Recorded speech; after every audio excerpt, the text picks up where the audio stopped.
Assalamualaikum warahmatullahi wabarakatuh. Pada beberapa video sebelumnya saya sudah menjelaskan tentang cara memeriksa sensor. Kemudian pada video kali ini saya akan menjelaskan tentang macam-macam sensor pada sistem injeksi.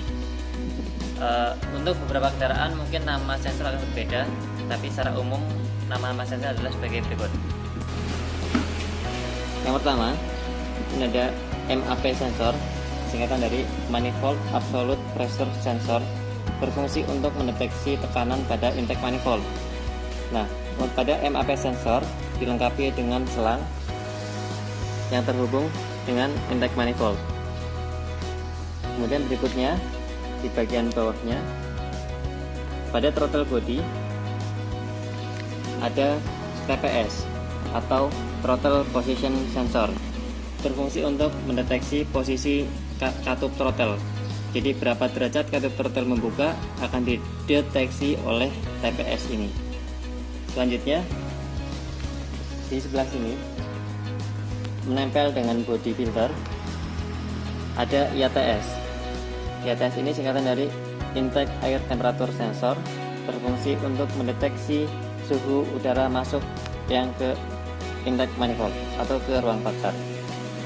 Selanjutnya di bagian bawah intake manifold menempel dengan body atau menempel dengan blok silinder ada knock sensor, berfungsi untuk mendeteksi terjadinya knocking pada saat pembakaran.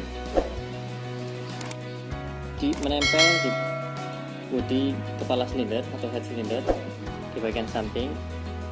Di sini ada CKP sensor atau camshaft position sensor, berfungsi untuk mendeteksi posisi poros atau camshaft, poros cam atau poros knock atau camshaft. Ini ada switch oli, ini untuk mendeteksi sirkulasi oli. Jadi ini berfungsi untuk memasakkan lampu indikator pada dashboard. Jadi ketika kunci kontak on, mesin belum menyala, pompa oli belum bekerja, ini akan memasakkan aliran listrik yang ke lampu sehingga lampu menyala.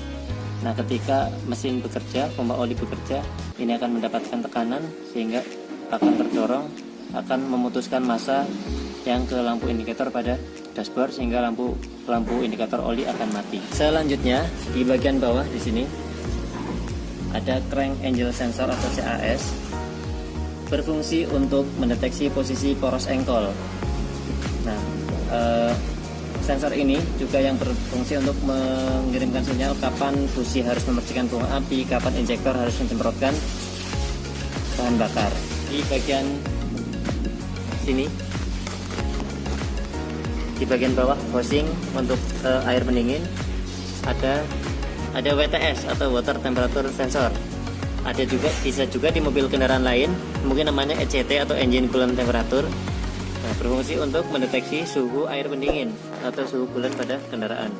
Selanjutnya di bagian exhaust manifold ini ada yang namanya oxygen sensor, berfungsi untuk mendeteksi kadar oksigen pada gas buang.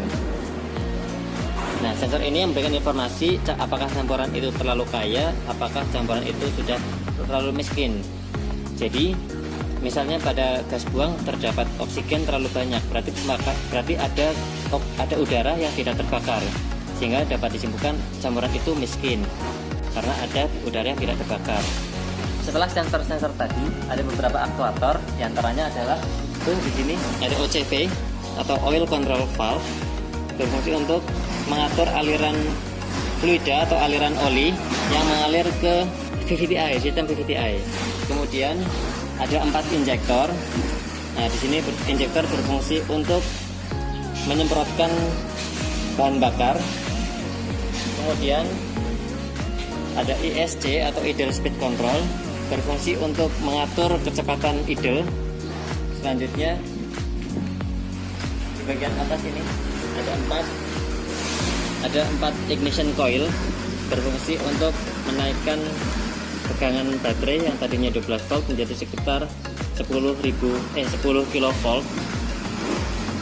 Ada 4, 1, 2, 3, 4. Itulah beberapa sensor pada sistem injeksi. Nah, untuk kendaraan lain mungkin namanya agak berbeda dan posisinya juga berbeda, tapi secara umum tadi adalah beberapa sensor pada sistem EV dan beberapa aktuator pada sistem EV. Terima kasih, semoga bermanfaat. Wassalamualaikum warahmatullahi wabarakatuh.